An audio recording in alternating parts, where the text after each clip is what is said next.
Bharatiya Janata party के वरिष्ठ नेता और पूर्व सांसद बृजभूषण शरण सिंह ने यूनिवर्सिटी ग्रांट्स कमीशन यानी कि यूजीसी के 2026 के नए नियमों का विरोध करते हुए कहा है कि ये कानून समाज में विभाजन पैदा करने वाला है और इसे तत्काल वापस लिया जाना चाहिए। बृजभूषण शरण सिंह का ये बयान ऐसे समय में आया है जब देश भर में यूजीसी के नए नियमों को लेकर भारी विरोध प्रदर्शन और राजनीतिक बहस जारी है। खासतौर पर इस मामले में उनके परिवार के 2 बेटों का नाम आने के बाद वरिष्ठ नेता पर बोलने का दबाव काफी बढ़ गया था।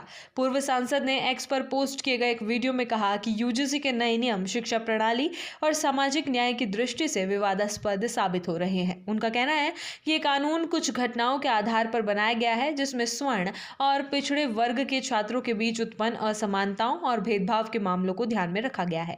उन्होंने कहा सरकार ने इस कानून को दलित और ओबीसी बच्चों के संरक्षण के लिए बनाया है, लेकिन इसने समाज में भ्रम और अविश्वास की स्थिति पैदा कर दी है। ये समाज को बांटने वाला कानून बन गया है। बृजभूषण शरण सिंह ने अपने परिवार का उदाहरण देते हुए कहा कि उनके परिवार में स्वर्ण जाति, दलित और पिछड़े समुदायों के बच्चे मिलजुल कर पढ़ते, खेलते और यहाँ तक कि एक दूसरे के घर जाकर भोजन भी करते हैं।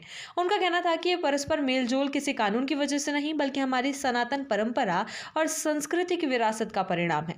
उन्होंने जोर देकर कहा कि पंडित दीनदयाल उपाध्याय की शिक्षा भी यही सिखाती है कि समाज में कमजोर तबकों को ऊपर उठाना चाहिए, ना कि समुदायों के बीच भेदभाव और दूरी पैदा करना।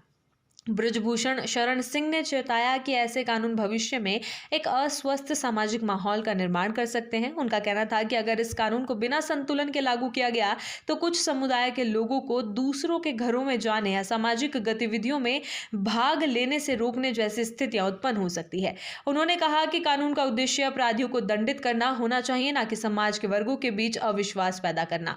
वीडियो में उन्होंने ये भी कहा कि नए यूजीसी नियम शिक्षा संस्थानों में छात्रों के बीच भेदभाव और अविश्वास की स्थिति को और बढ़ा सकते हैं। बृजभूषण शरण सिंह ने आरोप लगाया कि कानून केवल घटनाओं के आधार पर बनाकर समाज में गलत संदेश दे रहा है। उन्होंने कहा कि सरकार को कानून बनाते समय संतुलन बनाए रखना चाहिए ताकि सामाजिक शांति और एकता को नुकसान ना पहुंचे। उन्होंने केंद्र सरकार से आग्रह किया कि ऐसे विवादास्पद कानूनों को लागू करने से पहले विशेषज्ञों और विभिन्न सामाजिक वर्गों की राय अवश्य ली जाए। उनका कहना था कि अगर कानून समाज में विभाजन और अविश्वास पैदा कर रहा है तो उसे तुरंत वापस लेना ही बेहतर विकल्प होगा। राजनीतिक विश्लेषकों के अनुसार बृजभूषण शरण सिंह का यह रुख बीजेपी और केंद्र सरकार के लिए गंभीर चुनौती पेश करता है, क्योंकि मामला सिर्फ शिक्षा नीति का नहीं बल्कि सामाजिक न्याय, जातीय संतुलन और राजनीतिक दृष्टिकोण से जुड़ा हुआ है। उनका विरोध ये दर्शाता है कि पार्टी के भीतर भी इस कानून को लेकर अलग अलग दृष्टिकोण मौजूद है और इसे लेकर विवाद भविष्य में और बढ़ सकता है। विशेषज्ञों का मानना है कि यूजीसी के नए नियमों के विरोध में राजनीतिक और सामाजिक बहसें अभी और तेज होंगी। बृजभूषण शरण सिंह ने इस मुद्दे पर अपने स्पष्ट दृष्टिकोण से संदेश दिया है कि कानून का मकसद समाज को जोड़ना होना चाहिए, ना कि विभाजित करना। उन्होंने कहा कि शिक्षा के क्षेत्र में सुधार जरूरी है, लेकिन ये सुधार समाज में भेदभाव और अविश्वास की स्थितियों को जन्म ना दे।